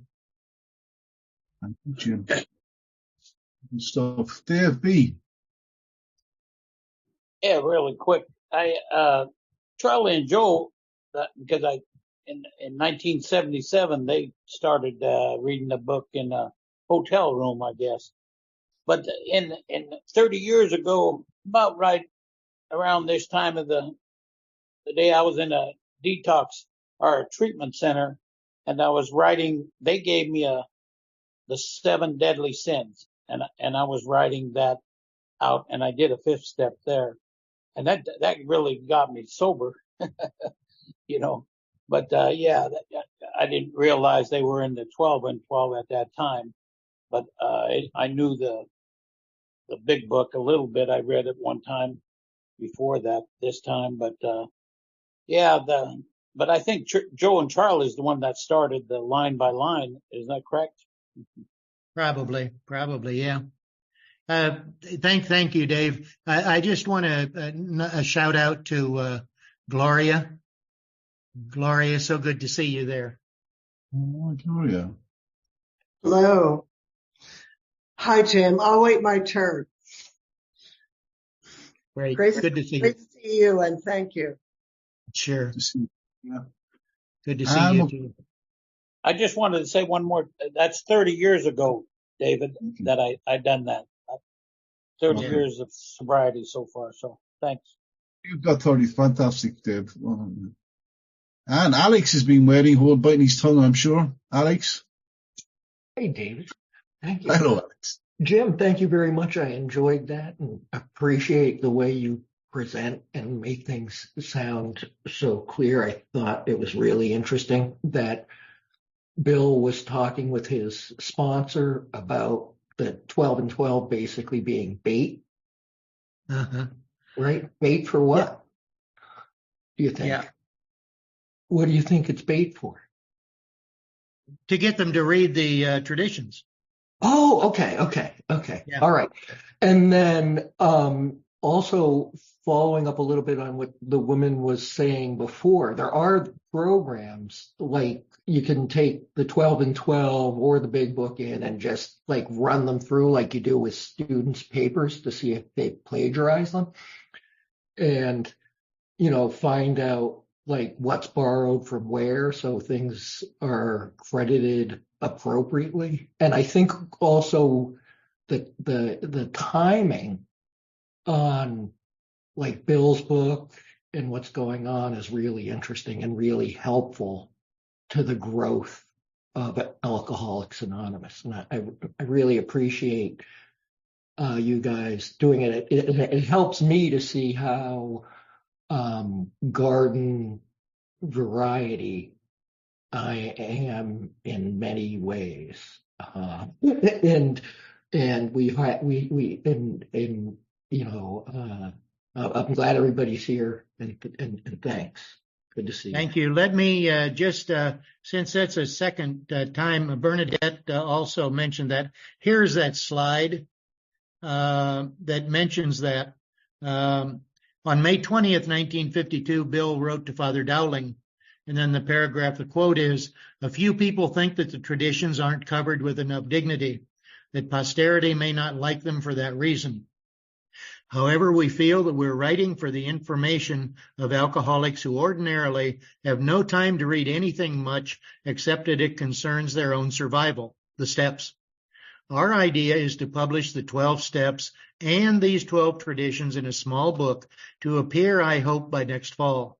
If we are able to do a fair job of the steps, that will be helpful and published along with the traditions. They may act as a bait for reading the latter." Well, it would be great if people would read the traditions, especially too, I think, but that's wonderful.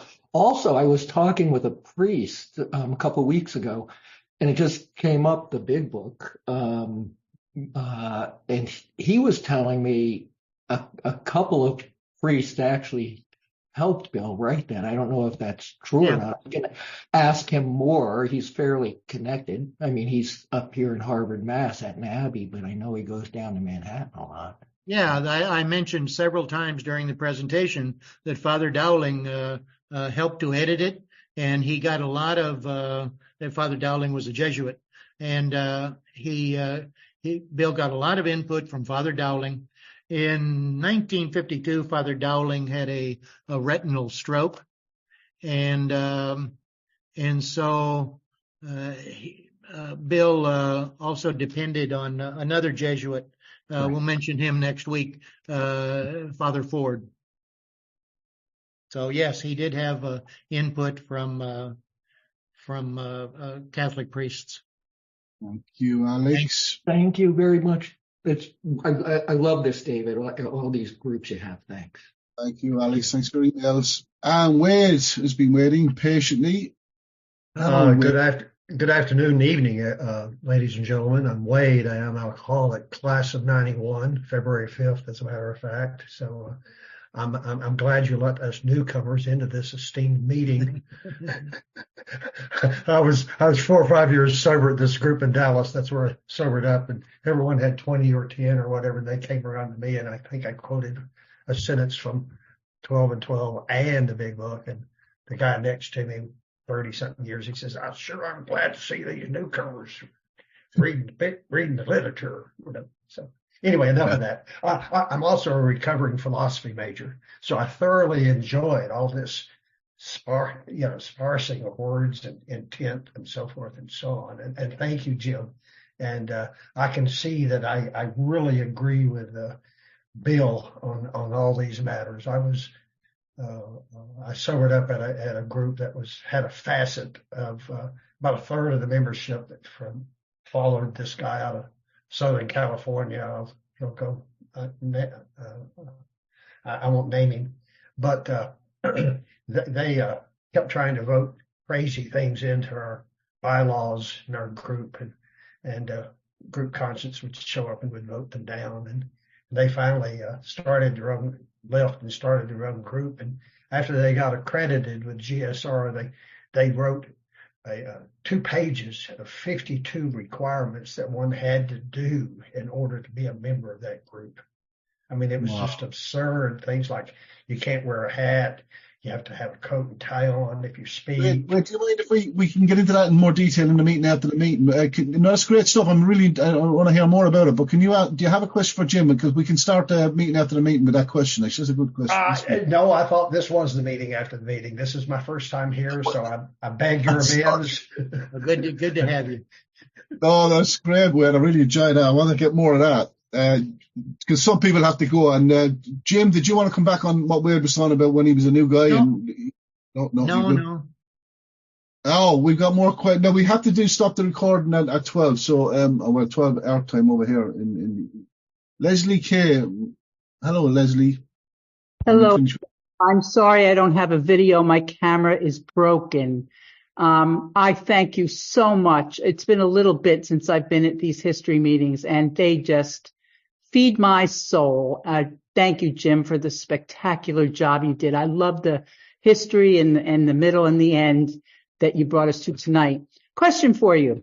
I attended a meeting last night in our area where the Trustees Literature Committee, in preparation for the General Service Conference, has put out a request for sharing from the fellowship about people's opinions about changing the founders' writings. They have no founders' writings in particular that they're proposing to change, but they're looking for, I guess, a sense of the body, if you will. From everything I've heard you say tonight, I was paying attention to the various changes that Bill made himself. The comments that you brought forward about how he felt about his writings and maybe getting a second shot at the apple. And I've also heard someone else say, I just heard it, so I report, that in As Bill Sees It, which came out in 1957, I think, or about that time, he changed some of the things that he quoted from originally. Do you have any sense from your expertise, familiarity with everything? What do you think Bill would say about changing the founders' writings? Yeah, that letter came out from the General Service Office a couple of months ago and asked for people's feedback. And they originally said, send it by mail, put a stamp on it and type it out and do a hello. Bring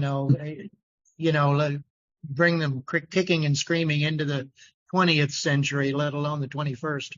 But anyway, they eventually did give us an email. And, so I answered the questions. With my opinions. And, whether the founders' writings should be changed. And I have my answers somewhere in this presentation but they're, I'm not going to read them now. But my feeling is that you can't go change Bill's letters. That was his correspondence. There were a lot of things that, whether he said, what did he say today? He said, yeah, we got some queers in AA. What are we going to do with them? And there's some things that just, they're historical. You understand, it's like, should we go back and change, Shakespeare? There's some things that's the way they were written and that's the way they are. Now I make a distinction with two particular books, and those are the textbooks. And, I believe as they have already, modified the 12 and 12. We'll get into that next week. With footnotes. They said, they made a change and did a footnote. And I think that, again, this is my personal opinion. I'm not here to argue with anybody, but, you asked, so here it is. I think that, both the big book and the, 12 and 12 could use, some updating, whether you do it with footnotes. Of course, with the big book, they're coming out with a plain language version. I think more as a compromise than anything else. But I do think that Bill, like you mentioned, you can go through as Bill sees it, and it says that we cannot support the what does it say? The brainstorm. Brainstorm means something different today. Well, it meant something different for Bill in 1960 when he rewrote that phrase in As Bill Sees It, and he changed it. It's a quote from the big book. He says it's a quote from the big book, and yet he uses the word sudden rage. So now we know what Bill meant when he used the word brainstorm in the big book. Again, if you read Bill's correspondence, in one particular presentation that I do on emotional sobriety, the letter that he originally wrote to Al about depression and emotional sobriety, he sent to different people at different times, and it eventually ended up in a Grapevine article in 1958, I think. And every time he wrote something, he changed something. He was always looking for a better word, and the biggest thing there in As Bill Sees It, he changed the wording of the third step prayer.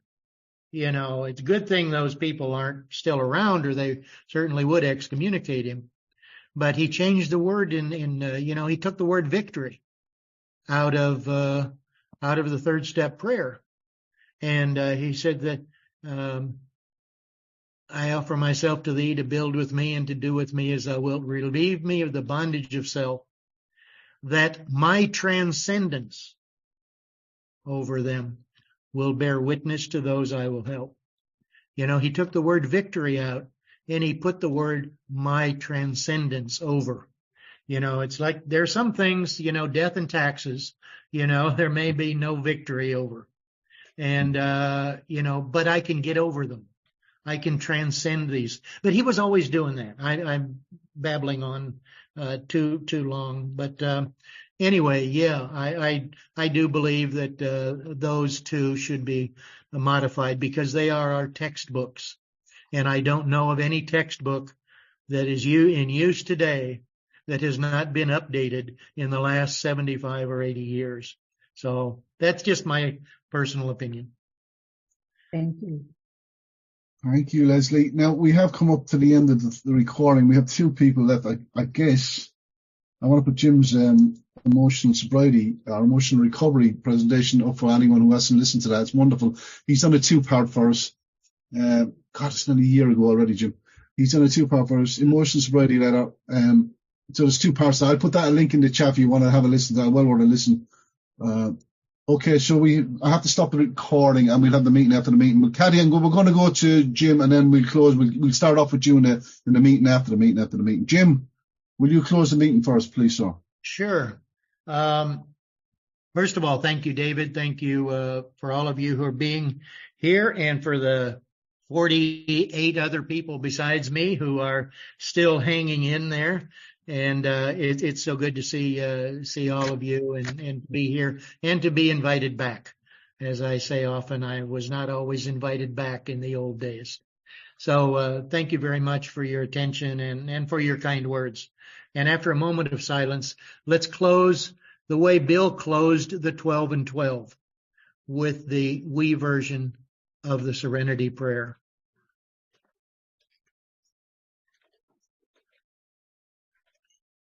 Amen. God, grant us the serenity to accept the things we cannot change, the courage to change the things we can, and the wisdom to know the difference.